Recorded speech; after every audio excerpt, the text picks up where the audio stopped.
Di ba, dinala ka pa sa Port Bar. Dati di ako sumama dito. Dati si Gigi nung sinawad dito. Di ako nakapag-ready sa trabaho mo. Yoko. Ano? Hindi, mali. Mali po itong ginagawa po namin. Mother's Day special. Mother's Day special. Mother's Day special na anak yung special. Game na.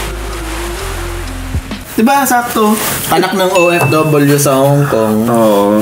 Parang ano nga, nasa movie talaga tayo, ano? Akala mo lang, Hindi ba? wala.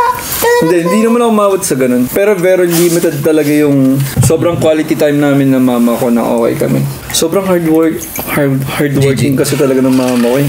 Shit. Kinakwento ko yung nanay ko kayo doon. Sobrang hardworking ng nanay ko. Tapos di niya na naalala minsan yung Pero Anong gusto mo? Hardworking na parent? Or yung nandyan sa tabi mo pero naghihirap kayo? Ba't niyo ako tinatanong? Ikaw na sa gitna. Ikaw nga guest eh. Siguro hindi ko na masabing kailangan pa magtrabaho ng mama ko ngayon kasi kaya ko naman na eh. Hindi lang in terms of trabaho, siguro yung yun lang sa bahay pag galaw. Hindi ko rin masabi kasi nagiging backlash siya eh. Kung bibigay mo pa words of affirmation ngayon, parang i-reject ko na kasi ginito mo ko dati. From them.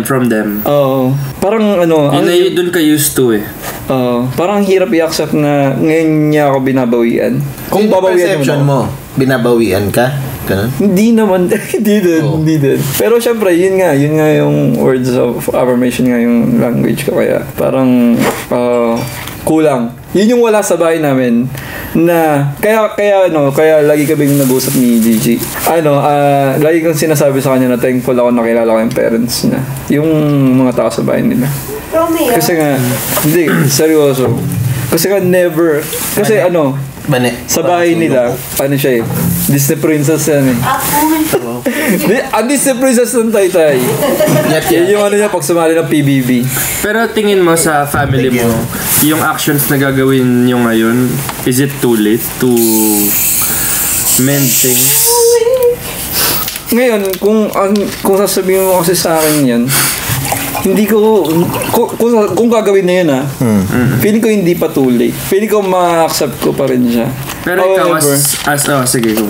However, pero kung sa perception ko naman na nakikita ko yung mama ko, tingin ko hindi niya nang gagawin ulit. Hindi niya na magagawa yun. Kasi sobrang strong na yung paniniwala ng mama ko na kung paano siya makipag-usap sa mga anak niya. Ganun na yun. Pero kasi alam mo, ikaw yung makakaintindi kasi ikaw ay aware. You get around it. Yeah, naiintindihan ko nga. Kasi medyo pag may ginagawa siya na, kunwari, yung kinikwento mo nga, nagtutupi, nakasanayan, kasi nga bata ka nun na ginagawa niya yun. So, salamat anak sa pag-aalala mo sa amin. Mother's Day. Si Tita Mildred yun. Salamat. Sino yun?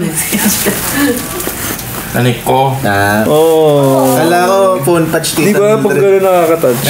Nagpadala kasi ako ng food. Di tulad mo minamonetize mo yung promo.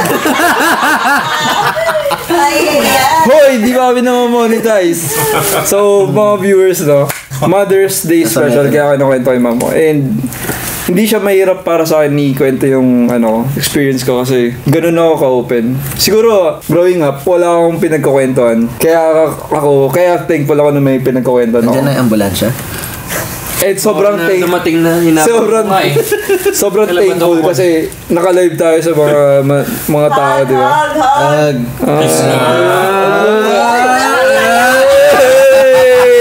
Hindi gagi. Pag malagdiya daw kailangan ng physical touch. Words of affirmation, very good. Good job. Kasi siguro iwasan mo rin yung siguro parang defense mechanism mo ba na pag may sinabing naiirita ka kaagad. Yes, correct. Hindi mo siya mapapansin at that i-recognize mo yung value ng sinasabi niya or ginagawa niya para sa'yo na una, syempre nakakaasar, pero ba't ka ba ginagawa to in the first place? Tutupi ng damit, yung kahit sinasabi mo na hindi mo naman siya sinabi ang pagtupian ka ng damit, pero tinutupi niya pa rin. See through mo yung value nung ginagawa o nang sinasabi. Nanay mo yun. Sinisermonan nila ako ng live po. Online sermon ng title ng topic na to. Pero hindi. Hindi ko tatanggapin yun. Hindi pwede.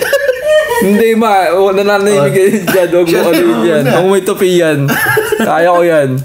I mean, siguro, sinasabi mo ba na kaya mo itupi para hindi na siya magtupi, hindi siya mapagod, gano'n? Or, ayoko lang salita pa siya ng salita para sa akin. I think yun yung pinaka-base nung yung ikaw na lang mag-fold para wala na siyang sabihin sa'yo. Hindi Pero hindi mo kaya, ano talaga, nanay ko kilalang kilala. Sobrang nagger ng mama ko. Hindi mo kayang pasok sa santay nga, labas sa kabila. Hindi. Seryoso, hindi talaga. Nanay ko, di nyo kilala nanay ko, pero nanay ko, sobrang nagger ng nanay ko. Kaya sila lagi nag-aaway ng papa ko. Sobrang nagger ng... Parang default naman siguro na trait yun. Pucha, siguro default yan. Times 99 ng default yan. Nilevel up yun dito yung plus number ng level up.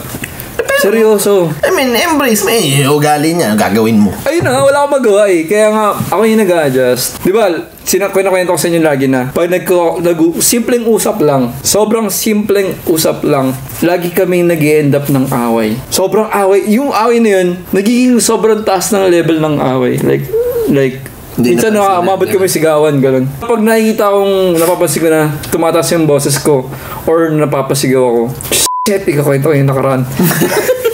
Eto, sige. Basta pag na-notice ko siya na gano'n,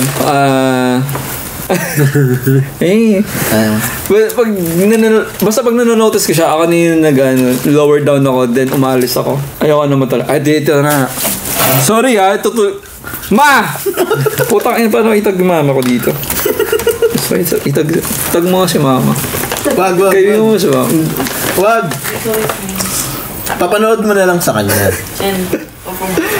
Pero siya nakaraan. Ha? Message mo sa mama mo. Kahit Ano yung buong mundo? Mother's Day ngayon? Uy, hindi ako sinisin nun. Alam ko na. Pagkatapos ng podcast na tatawagan. Sino may pantawag? Lahat kami meron ba? Wala ka pantawag. Hindi ako nagkakot. Puro data lang. I-remind ko, hotel to, may landline dyan, ha? Dito. Sino may pantawag? Tatawagan ko mama ko. Tapos? Sorry, excuse me po. Kasi yun, yun yung gusto ko ikwento kanina. Yung pinaka sobrang lalang away namin, which is, siguro hindi ko naintindihan. Birthday ko, last year, alam mo nasan ako? Nasa bahay ako. Ako lang mag-isa. Birthday ko ganun ka lonely yung buhay ko. Seryoso? Nung dumating si Gigi. Lonely pa din. Lonely pa din. Pero yun. Kano? Ito, isipin mo yung pinagawa niya sa akin. Mama ko, birthday ko, umalis ng probinsya. Magbantay ka ng aso. Yung aso, yun yung magbabantay ng bahay. Hindi. Kasi walang magbabantay sa mga aso. So, sino yung aso dun? Di ba? Birthday ko, nagbabantay ako ng mga aso para papakainin. Yung mga kapatid. Anak niya. Anak. Actually, may mga ganun. Mga apo. Pero naiintindihan, alam mo ginawa ko. Galit na galit ako. Kinagat mo lahat ng aso. Hindi, mahal ko yung mga aso. Pati dito sa Port Martin. Shoutout nga po pala sa mga aso. Aw kayo dyan kasi Pilipino yung mga aso ko. Ano yung mga foreigners sa kakanood? Yung mga husky dyan, woof woof woof kayo dyan. Sa Japanese. 111. Yeah, may nagkadasay. Pero yun, tag na ito. Ayun, birthday ko, pinagbantay niya ako ng aso. For almost 3 days. Hindi, basta umalis siya, pumunta siyang probinsya. Sinabi mo sa kanya na birthday ko ngayon. Ba't ako Alam niya yung birthday ko, nanay ko yun. Hindi. Sinabi ko nga. Hindi sa sarili, ha? Shit, binati niya ba ako nun? Hindi niya ako binati. Minsan nga may tendency sarili mong birthday nalilimutan. Yeah, kasi hindi mo rin alam yung date. Yan, for example lang. Sinabi mo na birthday mo. Alam niya, alam ko. Hindi, tinanong ko. Ina-assume mo. Hindi ko tinanong. Ina-assume mo lang na Hindi alam mo sinabi. Hindi, alam ko ano. Hindi, alam unless ko. may sinabi siyang happy birthday nak, magbantay kang aso. Ganun. Wala. Wala, magbantay lang ako ng aso. Hindi, kaya ako nalaman na alam niya. Dahil? Kasi nalaman ko sa alam mong ginawa ng sinabi niya sa kapitbahay namin na birthday ko at yung kapitbahay nag-inom. Sinelebrate yung birthday ko na hindi ko sila kilala. Pero wait. Alabo. Makakalimutin ba si Tita Mildred? Hindi, no. History major yun. Hindi, makakalimutin ba ngayon? Hindi, never. Never makakalimot mama ko sa mga bagay-bagay sa buhay. So sinasabi mo, live, pinagtripan ka lang. Nanay pinagtripa na anak niya. For 32 years. Hindi ako naniniwala. Feeling ko may pagkukulang din naman ako. Pero yun, hindi ko lang siguro nagawa yung part ko as good. Or din, kaya di ba matagal siya din sa naging, tawag dito, OFW? Hindi siya sanay mag-celebrate? Actually, hindi. Kapag birthday niya ba, nung nandun siya sa ibang lugar, nag-celebrate pa siya? Siguro masaya yung family namin nung bata ako. May marami kaming marami kaming celebration. Until eventually wala nang ganito, wala nang ganyan, wala na. Siguro nag-change siguro sa mga circumstances sa situation sa buhay. So, mga ganun. Tsaka tumanda na kayo, mga anak na. Oo. Siyempre, different person. I mean, mama ko different person din naman. Like me, may problema din yun. Natanong niyo ba siya kung kamusta siya nung nag-OFW siya? Yan yung most of the time na pinag-aawayan namin. Like, yung isang major na pinag-awayan namin. And siguro nung time na nag-away kami, marunong na ako manipulate. hindi. Parang marunong na ako mag-weigh in kung ano yung dapat kong sabihin sa kanya. Or katulad nung actually marunong naman din ako magbasa ng kung ano yung sasabihin mo next. Tapos ano yung sasabihin ko next. Tapos siguro marunong ako may pag-debate about Tapos ang pinag-aawayan namin is, di ba yung kinento ko sa inyo na naghiwalay kami ng bahay kasi yun. Hindi ko pwede sabihin. Nagkaroon ng problema mama at saka papa ko. Hindi niya pwede sabihin pero sasabihin. Diba nagkaroon ng problema yung mama at papa ko. So, from Makati, umalis si mama ko, pumunta ng Taytay. Tapos, naiwan kaming tatlo dito sa Makati. Then, naiwan kami sa Makati. Yun na. So, parang nangyari is may separation.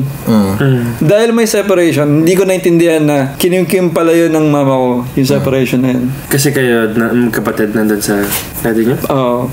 On her side, nung nag-away kami, feeling ko 2 years, 2 years ago. Parang meron isang, di ko matandaan ko anong away yun. Para pag-iyak? Hey! No! Tony G? Mas strong ako. Alam mo yan, never ako iiyak. Bakit never? Bakit never? What's wrong with crying? There's nothing wrong with crying naman. Wow! Ayun, yung Disney princess. But then, hindi, parang there's nothing wrong about crying. Pero siguro sobrang strong ko lang talaga. Na ayaw mo umiyak. Yun yung yun yung weird part self-declared ka na strong ka. Oo. Na bakit? You won't parang tell yung yourself crying na strong ka. Hayaan mo yung ibang tao magsabi, strong ka. Hindi, ba't ako iyak kung hindi naman ako Kurutin kita nail cutter ngayon. Tingnan natin kung di ka umiyak. Bago re-report kita.